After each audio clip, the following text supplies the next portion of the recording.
Olá, meus queridos amigos do canal Sala de Aulas. Boa noite, tudo bem com vocês?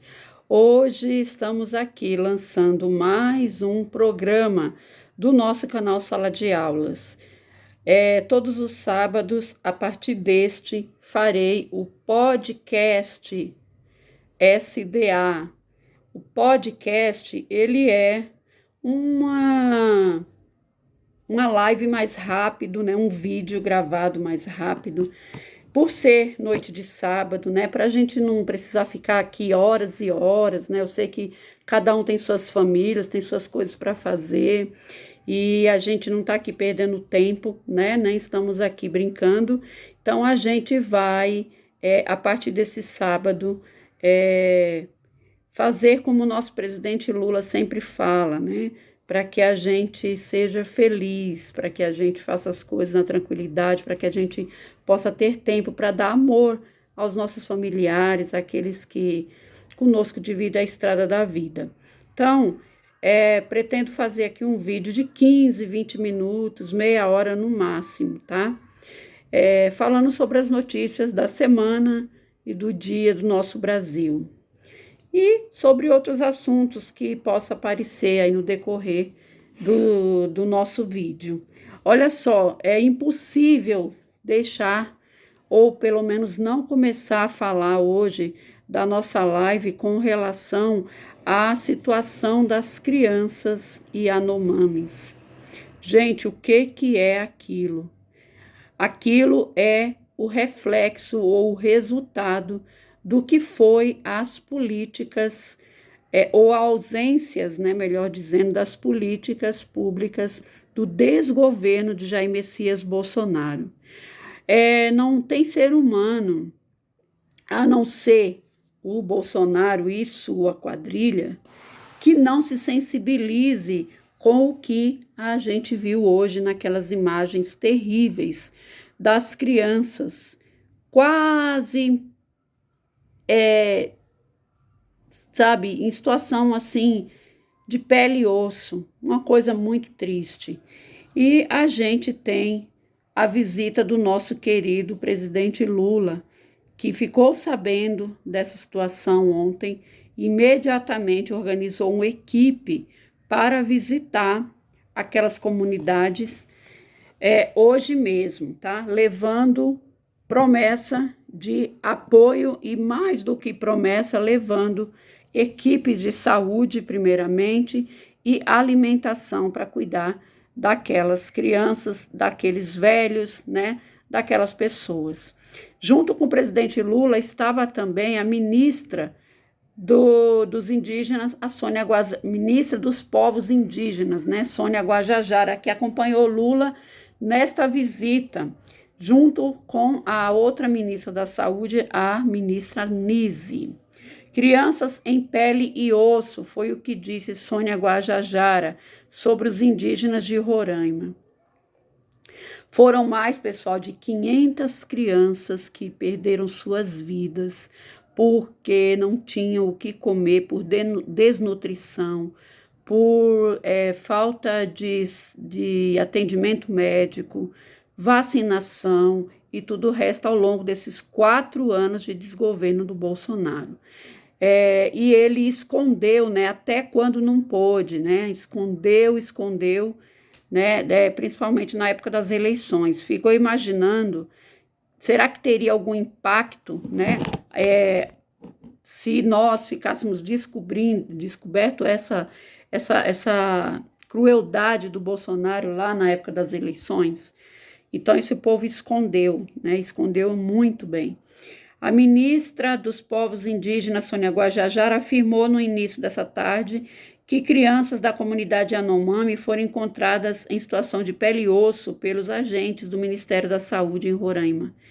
A declaração foi após a visita à Casa da Saúde Indígena Yanomami em Boa Vista.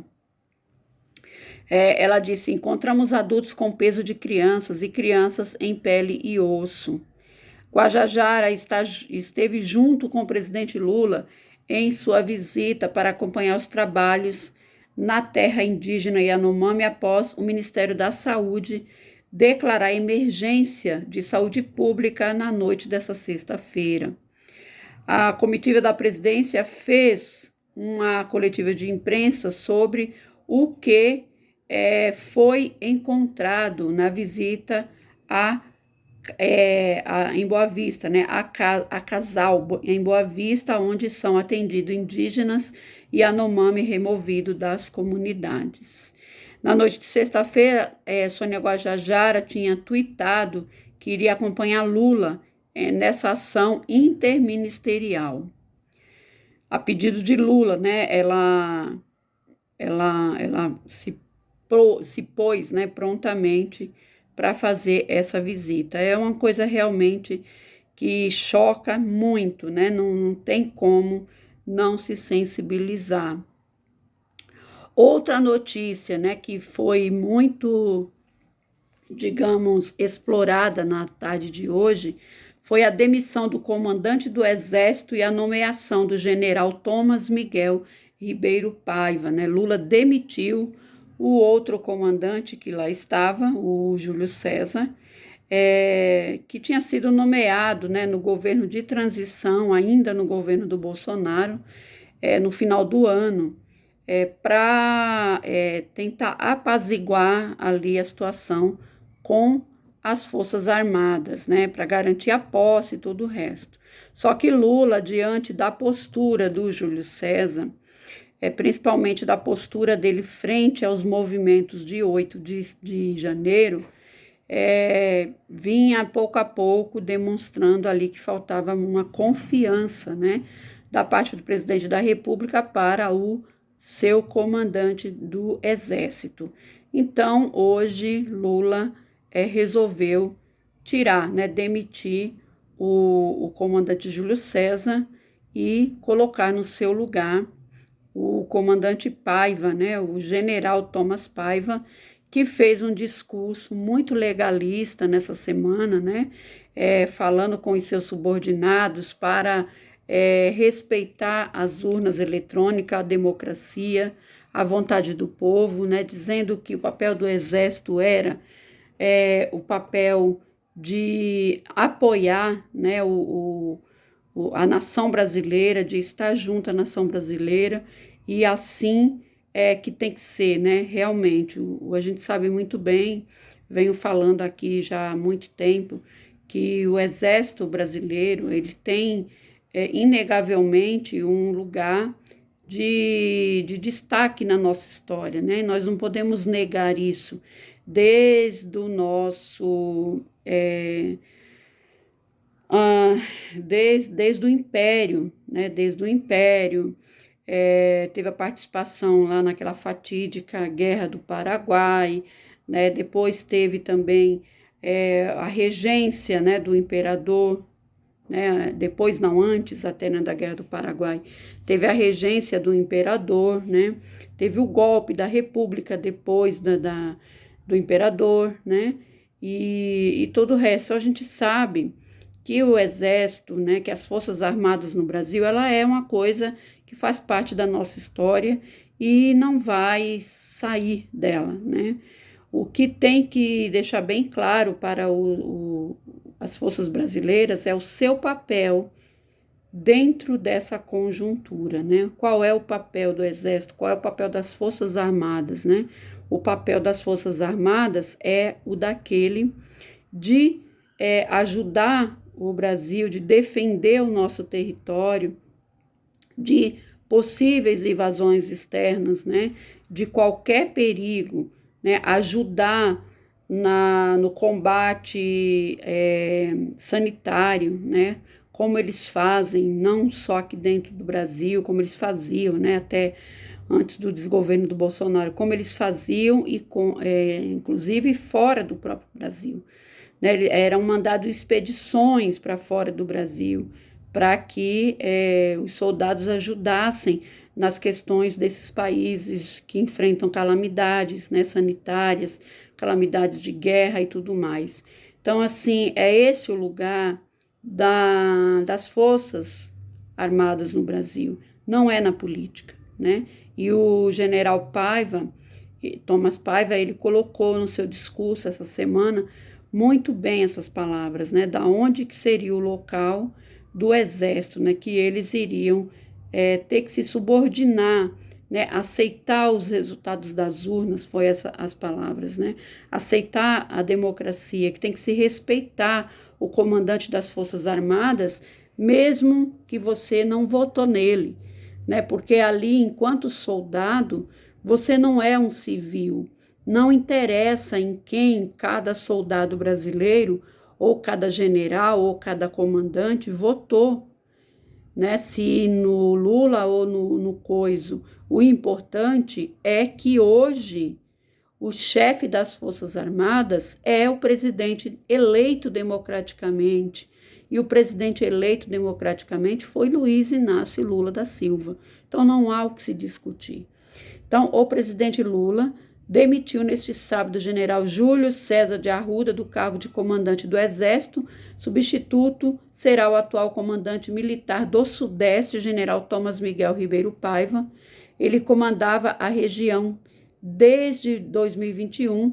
O nome do general foi anunciado oficialmente pelo ministro da Defesa, José Múcio Monteiro, após reunião com Lula na tarde desse sábado. Abre aspas aqui para o José Múcio. Evidentemente que depois desses últimos episódios, a questão dos acampamentos e a questão do dia 8 de janeiro, as relações, principalmente no comando do Exército, sofreram uma fratura no nível de confiança e nós achávamos que nós precisávamos estancar isso logo de início até para que nós pudéssemos superar esse episódio, disse o ministro ao lado do novo comandante em declaração à imprensa oficialmente no início desta noite. Já o presidente Lula colocou, né, em seu... Opa, peraí, pessoal.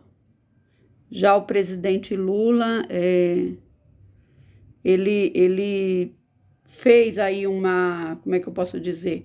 Tomou uma atitude, né, ousada, né, e corajosa, né, ousada, necessária e corajosa, essa é a verdade, né, porque ele tá possível de receber críticas, né, mas isso daí é algo normal, né, então a gente não pode, como o Lula falou, né, ele não pode ser simplesmente o presidente rainha da Inglaterra, né, que ficaria ali subordinado à vontade do exército, né?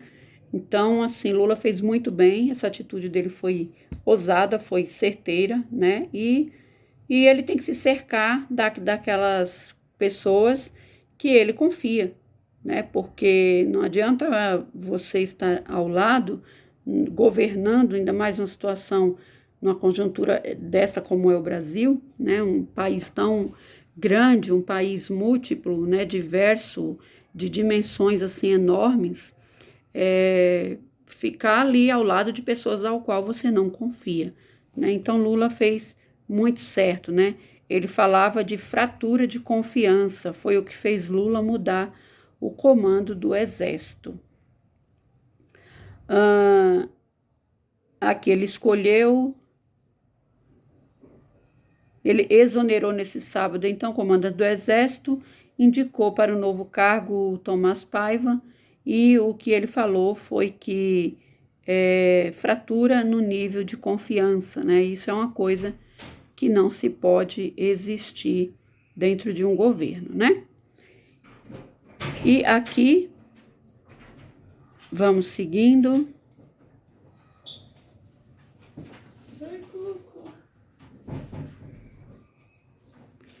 Dino determina inquérito para apurar genocídio em território Yanomami. Então, Flávio Dino, né, diante de toda essa situação ocorrida aqui lá nas comunidades, né, o ministro da Justiça e Segurança Pública, Flávio Dino, vai determinar a abertura de inquérito policial para apurar o crime de genocídio e crimes ambientais na terra indígena Yanomami, em Roraima. Dino, ele também foi na comitiva, né, com o presidente Lula. E a partir de segunda-feira, a Polícia Federal estará à frente das investigações para apurar as responsabilidades por aquela situação terrível dos indígenas. Para Flávio Dino, há fortes indícios de crime, de genocídio, sofrimentos criminosos impostos aos povos Yanomami, né? E eu tive também ouvindo que essas imagens, né, que a situação dos Yanomamis pode pesar contra o próprio Bolsonaro lá naquele processo que ele tem no Tribunal de Haia, em Tribunal Internacional de Haia, né? Isso daqui pode ser também um adeno, né, aos crimes de que ele responde de genocídio aos indígenas. A terra Yanomami é a maior do país em extensão territorial, sofre com invasões de garimpeiros, contaminação da terra, da água, né, pelo mercúrio utilizado no garimpo, impacta na disponibilidade de alimentos da comunidade, o que faz com que a situação, né, agrave de sobremaneira. É realmente assim uma coisa muito horrível. Toda a situação de contaminação e fome já levou à morte mais de 570 crianças nos últimos anos, né? Sendo que 505 tinham menos de 1 ano de idade, né? Além disso, em 2022 foram confirmados 11.530 casos de malária na região do Distrito Sanitário Especial Indígena Yanomami. As faixas etárias mais afetadas estão entre os maiores de 50 anos, seguido pelas faixas de 18 a 49 anos de idade e de 5 a 11 anos de idade.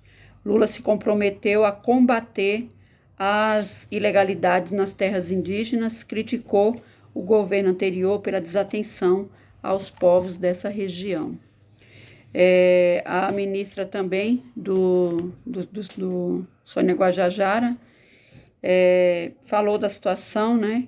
Nós viemos aqui nessa comitiva para constatar a situação e também tomar todas as medidas cabíveis para a gente resolver o problema. Precisamos responsabilizar a gestão anterior por ter permitido que a situação se agravasse ao ponto de chegar ao que está, né? Encontrar adultos com peso de crianças e crianças em situação de pele e osso, né? Então é isso, mais um inquérito, né? Que tem que ser aberto mesmo e tem que ser apurado, né? E responsabilizar a quem é de direito. Chega, né?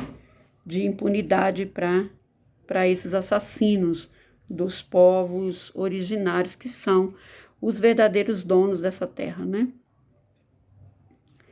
E aqui,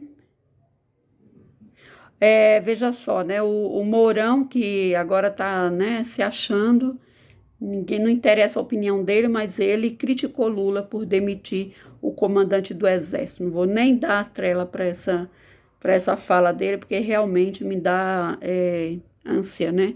Quando abro assim, vejo a foto desses camaradas. Decisão correta e corajosa, disse Breno Altman sobre a demissão do comandante do Exército por Lula.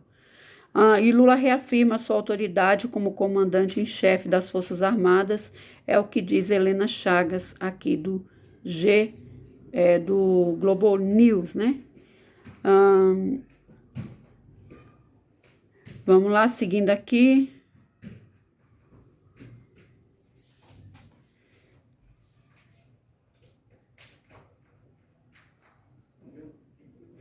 Pessoal, praticamente as notícias isso de hoje, né? A BIM está com 76% dos cargos vagos em meio ao terrorismo bolsonarista. Vamos ver aqui essa notícia sobre a ABIN, né? A ABIN foi um dos órgãos ao qual Bolsonaro mais tinha colocado, aparelhado, né, na verdade. E Lula exonerou muitos dos cargos dessa ABIN. A Agência Brasileira de Inteligência está com 76% do quadro de servidores desocupados. Números são de dezembro de 2022 e foram coletados pelo Metrópolis. Segundo os dados do governo federal, 4.572 cargos efetivos aprovados em lei na ABIN, da onde 3.484 estão vagos, ou seja, não foram ocupados. Os demais 1.088 estão preenchidos. Segundo as informações divulgadas pelo governo federal, a maior parte dos cargos vagos é para o posto de oficial de inteligência. Durante a entrevista à Globo News, Lula criticou a ABIN, assim como o Serviço de Inteligência do Gabinete de Segurança das Forças Armadas, por não terem alertado-o sobre a possibilidade dos ataques no dia 8 de janeiro.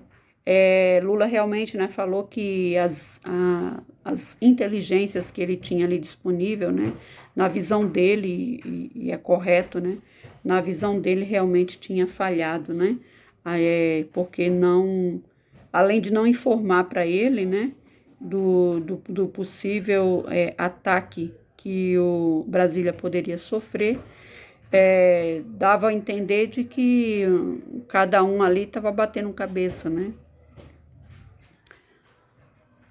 Deixa eu ver aqui se eu acho mais alguma coisa de importante, senão eu darei tchau para vocês. E, né, para vocês curtirem aí sua noite.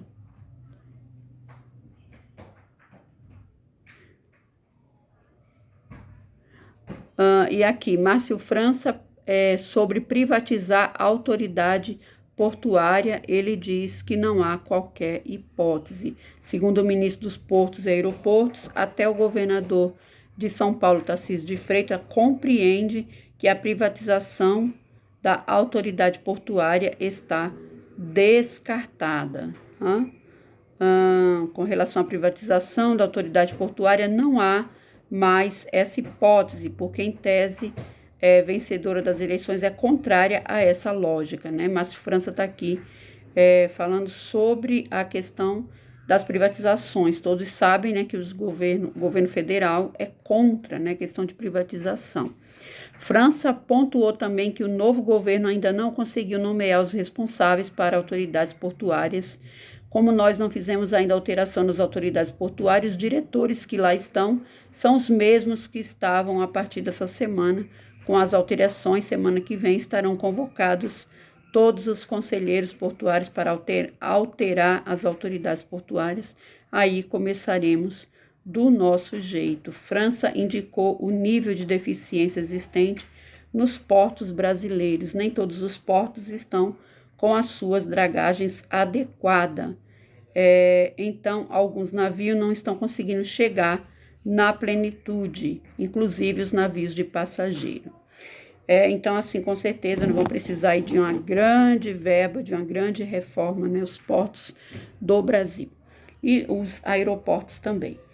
Gente, é isso. Desejo a vocês uma boa noite, tá? Um bom final de semana, né? Um bom resto de sábado e um bom domingo, tá? A gente se vê a partir de segunda-feira, se Deus assim permitir. Fiquem com Deus. Muito obrigada.